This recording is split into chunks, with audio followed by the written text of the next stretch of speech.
तो क्लास 10 के एनसीईआरटी गणित के सॉल्यूशन में फिर से एक बार आपका स्वागत है। इस वीडियो में हम लोग प्रश्नावली 7.2 के ठीक पहले जो उदाहरण 9 है उसी को सॉल्व करेंगे। तो यहाँ पे उदाहरण 9 है कि बिंदुओं 5, -6 और -1, -4 को जोड़ने वाले रेखाखंड को y अक्ष किस अनुपात में विभाजित करता है। मतलब ये हुआ हमें अनुपात निकालना है, मतलब m1 अनुपात m2 निकालना है। और आगे बोल रहा है कि इस प्रतिच्छेद बिंदु के निर्देशांक भी ज्ञात कीजिए। निर्देशांक का मतलब ये हुआ कि इस बिंदु के हमें x और y के मान को निकालना है। यानी इस प्रश्न को पूरे सिंपल वे में समझिए। देखिए ये दोनों बिंदु जो है, ये दोनों बिंदु को जोड़ेंगे तो एक रेखाखंड मिलेगा। यानी देखिए इस प्रकार इन दोनों बिंदुओं को, देखिए इन दोनों बिंदुओं को एक रेखा से जोड़े तो क्या बना, एक रेखाखंड बना। ये रेखाखंड और ये जो y अक्ष है दोनों इस बिंदु पर क्या करता है, प्रतिच्छेद करता है। इसी बिंदु को हम लोग बोलेंगे प्रतिच्छेद बिंदु। इसी बिंदु का हमें निर्देशांक निकालने के लिए बोल रहा है। तो इस बिंदु को हम लोग P मान लेंगे और इसका निर्देशांक होगा 0, y।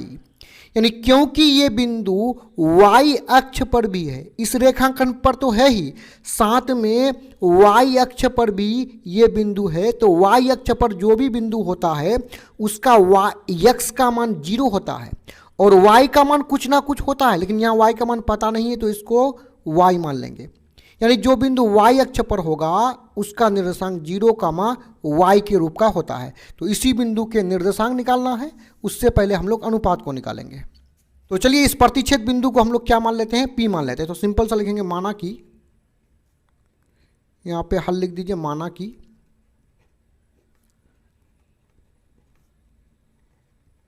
प्रतिच्छेद बिंदु P, क्योंकि ये y अक्ष पर है तो इसका निर्देशांक हो जाएगा 0, y। तो इसको P मान लिए। और अन्य जो दो बिंदु है इसको A मान लेते हैं, इसको B मान लेते हैं। तो A हो जाएगा 5, -6 और B हो जाएगा -1, -4। क्योंकि यहाँ स्पष्ट कहा गया है कि ये दोनों बिंदुओं को जोड़ने पर एक रेखाखंड बनता है। तो आइए A और B दोनों को जोड़ करके एक रेखाखंड बना लेते हैं। और इस रेखाखंड को ये प्रतिच्छेद बिंदु क्या करता है, विभाजित करता है, यानी दो भागों में बांटता है। तो इस बिंदु P को इस रेखा पर कहीं भी हम दर्शा लेंगे। तो चलिए यहीं पे दर्शा लेते हैं P को 0, y। अब सबसे पहले हमें अनुपात निकालना है। तो अनुपात निकालने के लिए हम लोग विभाजन सूत्र का प्रयोग करेंगे। विभाजन सूत्र में क्या होता है कि दो बिंदु मेरे पास हो और ये बीच वाला बिंदु हो तो इसके x के मान को निकालने के लिए इस सूत्र का प्रयोग करेंगे और इसके y के मान को निकालने के लिए इस सूत्र का प्रयोग करेंगे। अब पहले हमें यहाँ अनुपात निकालना है। तो अनुपात निकालने के लिए हम x और y में से उसी का प्रयोग करेंगे जिसका मान हमें यहाँ पे दिया हुआ हो। देखिए यहाँ y का मान दिया हुआ नहीं है, केवल किसका मान दिया हुआ है, x का। तो x का मान 0 दिया हुआ है तो x के सूत्र का प्रयोग करेंगे जिससे m1 अनुपात m2 हमें मिल जाएगा।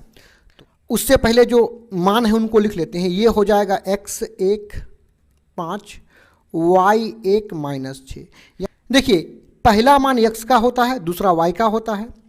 दोनों में ये किस लिए लगा हुआ है, क्योंकि ये पहला बिंदु है। उसी प्रकार ये दूसरा बिंदु है तो पहला हो जाएगा मान x2 और दूसरा हो जाएगा y2 -4। और यहाँ पे x का मान देखिए तो कितना है, बीच वाला x और y होता है तो x का मान 0 है और y का मान y ही है तो y बराबर y ही होगा। अब अनुपात को निकालने के लिए हम x का प्रयोग करेंगे, x के सूत्र का प्रयोग करेंगे, क्योंकि x का मान दिया हुआ है, जिसका मान दिया हुआ रहेगा उसी का प्रयोग करेंगे। तो x का सूत्र होता है m1 x2 m2 x1 बट्टे m1 प्लस m2। अब मानों को ऊपर से रख लेंगे। देखिए x का मान कितना है, 0। m1 का मान हमें पता नहीं है जिसे निकालना है। x2 का मान देखिए कितना है, x2 का मान है -1 तो गुना -1 हो जाएगा। बीच में प्लस है, m2 का मान हमें पता नहीं है और x1 का मान कितना है, देखिए x1 का मान 5 है तो गुना करेंगे x1 का मान 5 बट्टे में m1 प्लस m2। आइए इसको आगे बढ़ा लेते हैं। 0 बराबर -1 गुना m1 हो जाएगा -m1 प्लस करेंगे 5 गुना यम 2, 5 यम 2 बट्टा में देखिए यम 1 प्लस यम 2 हो जाएगा। अब इसको क्रॉस गुना कर लेंगे, यानी ये जो जीरो है यहाँ ये नीचे वाला आकर के जीरो से गुना होगा, यानी यम 1 प्लस यम 2 जाकर के जीरो से गुना होगा और इधर क्या बचेगा माइनस यम 1 प्लस 5 यम 2। अब देखिए ये पूरा जो जीरो से गुना होगा तो जीरो हो जाएगा, माइनस यम 1 प्लस 5 यम 2।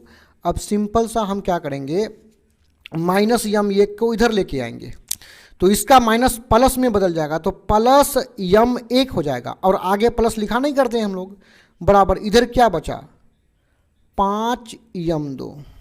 अब सिंपल सा यम 1 और यम 2 को एक तरफ कर लेंगे तो इधर क्या है यम 1 और यम 2 5 के साथ गुना के रूप में है, इधर आएगा तो भाग लग जाएगा और इधर क्या बचा 5।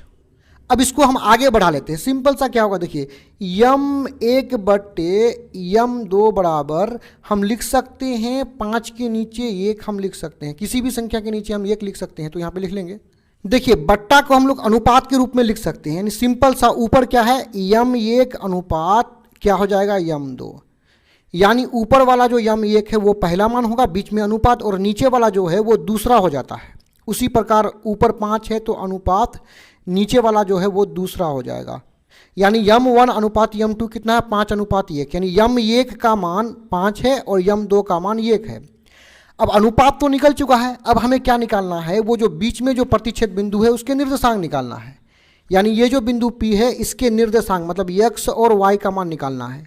तो यहाँ पे x का मान तो 0 दिया हुआ है ना, केवल हमें अभी यहाँ पे किसका मान निकालना है y का मान। तो चलिए y के सूत्र का प्रयोग करके यहाँ पे y का मान को निकाल लेते हैं। तो सिंपल सा लिखेंगे यहाँ पे कि y बराबर यम 1 y 2 यम 2 y 1 बट्टे यम 1 प्लस यम 2।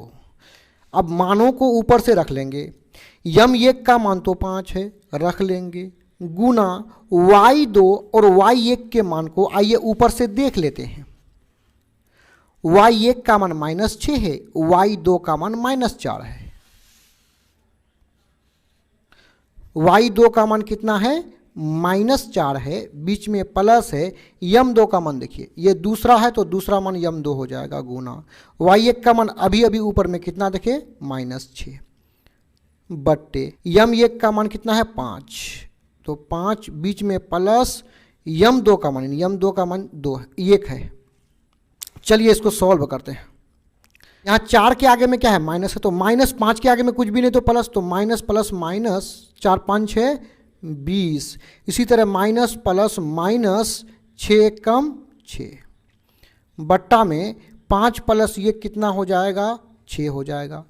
आगे इसको बढ़ा लेते हैं, -20 -6 -26 बट्टा में कितना है 6 है, 3 दूने 6 13 दूने 26, यानी -13 बट्टे में कितना है 3, यानी y का मान कितना निकला -13 बट्टे 3।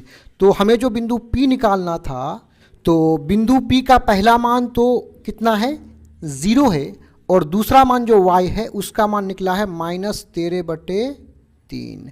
अब हमें जो जो निकालना था उसको अतः करके अंत में लिख देंगे। अतः हमें सबसे पहले अनुपात निकालना था, अनुपात मतलब यम 1 अनुपात यम 2 निकालना था, जो कि निकल करके कितना आया है 5 अनुपात 1। तो सिंपल सा लिख लेंगे 5 अनुपात 1 और जो बिंदु हमें निकालना था वो बिंदु निकल के आया है 0 का मान -13 बटे 3, यही हो जाएगा आंसर। डिस्क्रिप्शन में और भी वीडियोस के लिंक है। धन्यवाद।